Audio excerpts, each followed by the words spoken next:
I watched Star Wars The Acolyte episodes 1 and 2 so you don't have to. This utter train wreck of a Star Wars prequel is out now from Disney Plus, and we had 3 people watching it last night to see if diverse perspectives would look at this. There's me as a professional science fiction writer. I had my lady friend as a just normie female who, maybe she's into the Force's female. And then my son, who's 10, to see if he is excited by this. And all 3 of us were bored to tears. That's the end of the review. No joke. The other 2 tuned out, and I sat through the entire thing just so I could give a full review just from a writing perspective. Because this is just the most ridiculous thing Disney's ever spent way too much money on. The people in this are making a bloated production. I don't know what they're doing, but they're absolutely blowing Disney's money, and it's pretty funny to watch. But it is very boring to watch at the same time. All right, my name's John Delarose. I am a #1 best-selling author, and this is my science fiction epic right here, Justified Saga of the Nano Templar. This is a 3-book trilogy, which basically takes a laser sword fighting crusaders in space and makes it way more fun than anything Star Wars has come out with since the original trilogy. So check this out. This link's in the description below. I appreciate you guys supporting the books, and please hit the like and subscribe button and join us here. We are all about science fiction and fun here, unlike the people who are creating Star Wars these days. So the first episode starts off with like some weird black lady going to some white lady who's a Jedi in some dive bar, tries to give you the cantina vibe thing, and she's like, goes up and she's like, "Fight me," and the Jedi is like, "No." "Fight me, try to kill me." "No." And then and then she kind of forces it by just trying to like beat up and kill everybody around her. So the Jedi finally starts moving, and it's a stupid battle that has no emotional impact. You don't know who these people are. You don't care about them whatsoever. The way she kills her ends up being dumb, but it has a lot of time effects to it. The sets look good. I guess that's my main thing. The sets all look pretty good. The CGI looks pretty good. You get some callbacks to the Trade Federation people in this as well. As then this black lady who looks exactly like this black lady wakes up on that ship, and she has to repair things with the droid outside the ship, which is like illegal for some reason. But even though droids do it, she's doing it for some reason, and the explanation they give for it is stupid again. And you're just bored, and you're like, okay, so is she killing people in her dreams? What's going on? And this is something I find lazy writing. They create a mystery of what's happening by showing you something, and then they leave out details intentionally of somebody's life, so you don't know what it is, so that it eventually comes up. And this kind of thing, this kind of mystery just like always falls flat because it just feels false. And so eventually the Jedi get wind that their Jedi companion was killed. They blame the chick on the ship, and you don't know what's going on. You don't know if she's like, zombified while she's asleep, going off to other planets. Who knows? And they dispatch a crew of Jedi to go find her. And so here's who they are. You get the Asian dude, Lee Jung-jae, who's actually the most interesting character in the entire deal. The show really, he is the lead character. He's leading this investigation. He just doesn't get the screen time. Like, you have to put the screen time on the black lady the entire time for, quote, diversity. But this guy really is the character who's in charge of things, has the most,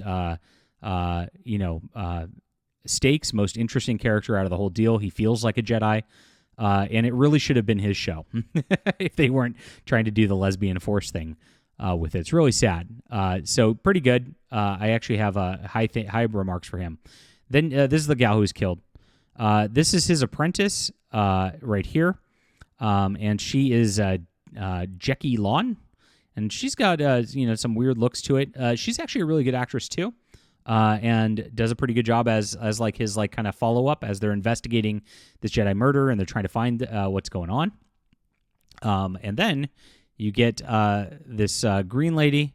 And this is played by like Leslie Headland, who's the showrunner's like, and this is, I don't know if it's her the person she groomed or whatever it is, because Leslie Headland is a Harvey Weinstein assistant. I'm going to keep reminding that in every video. And she's a terrible actress. Fortunately, she doesn't stay with the show super long. And then you get this dude who's like your stunning and brave black guy to go along with the party also. And he gets female-splained too, when they're investigating things. So he always comes up with ideas. They're always bad ideas, and they're always like, you're overstepping. You better. And he gets beat back down by the Force's female people through the entire show. That's his entire role in here. And then he takes his shirt off, and he's kind of ripped. So for the ladies to ogle, because you can do that to men, but if you do it to women, it is a bad thing and it's sexist. That is this entire. It's insufferable. This show's really insufferable. So all of them go out to investigate this Jedi murder, and they blame the black lady who's like, "I've just been on this ship. I don't know what you're talking about." They bring her in anyway. She ends up escaping a prison transport at the end of the first episode, and then they go try to find the wreckage of that and eventually catch up with her. That's the first episode. And you have no reason to care about her. You have no reason to care about what's going on with this thing. No reason to care about any of the Jedi whatsoever. You kind of care about him, but he's not really a threat. She's just there, and she exists. And you're supposed to just love her because she's black, I guess. And that's it. And it was 40 minutes of a very slow unrolled pace. The pacing's like Star Trek Discovery. Like, you know how they do those plots over an entire season where it like would have been one episode of a show if this was done in like the 90s or 2000s? That's what they're doing with this. This 8 episodes is really drawn out to a point where it's just like the pacing is a disaster. Now, in the second episode, they go and they learn quickly that another Jedi gets killed, and it's not her fault. And they learn that there's that she's got a twin sister who they thought was dead, and she actually is alive. And it looks like she was trained by like a Sith or something like that.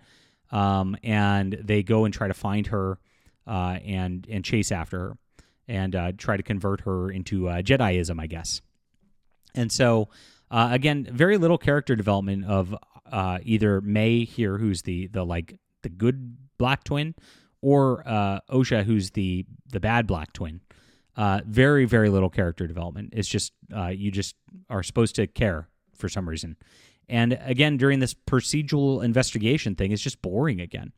Like I said, the black guy gets lectured that his ideas are wrong on how to proceed with this investigation.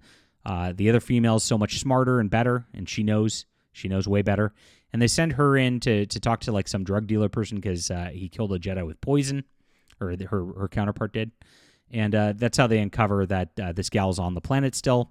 They eventually track her down, have a fight, and another kind of stupid fight where the Jedi are just stupid and just let her.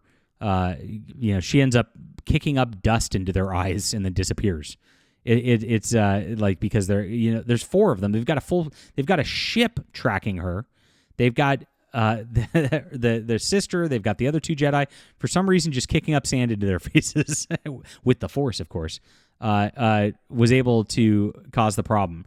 Now the Jedi had her at one point in like a lock where she was like paralyzed with his own Force powers, but he was very easy to like lose concentration for whatever reason, even though he's a trained Jedi. It's just the stuff like once you break any of these scenes down, makes absolutely no sense.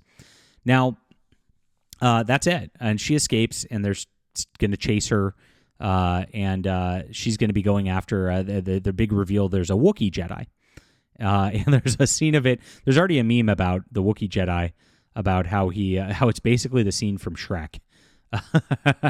Already, it's going to be Shrek the Jedi redone. And I'll show the meme real quick. That's up. And this Wookiee Jedi is just kind of in a Wookiee planet, and they're all looking at him. And this is a very funny video where they actually go on that. I'm careful about playing video on YouTube these days. And that's it. So that's all that happened in 2 episodes. It was painful on the level of the pacing. The dialogue's kind of poor.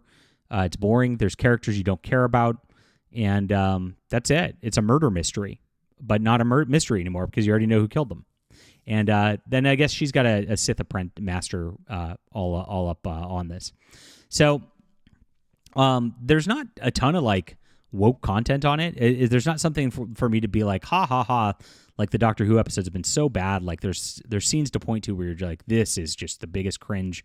We can laugh at this. This doesn't even have that. It's just boring. I like almost didn't want to do a review because I'm just bored by it. Like I said, my lady couldn't finish it. She was bored. My child couldn't finish it. He was bored. Went back to playing video games. And that's a big red flag right there. Because if this force is female and this is supposed to be the female force, the ladies are not interested.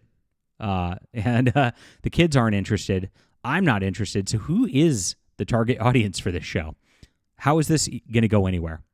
And I guess we'll find out next episode. Now, I have it under authority that the third episode is where it goes off the rails with wokeness.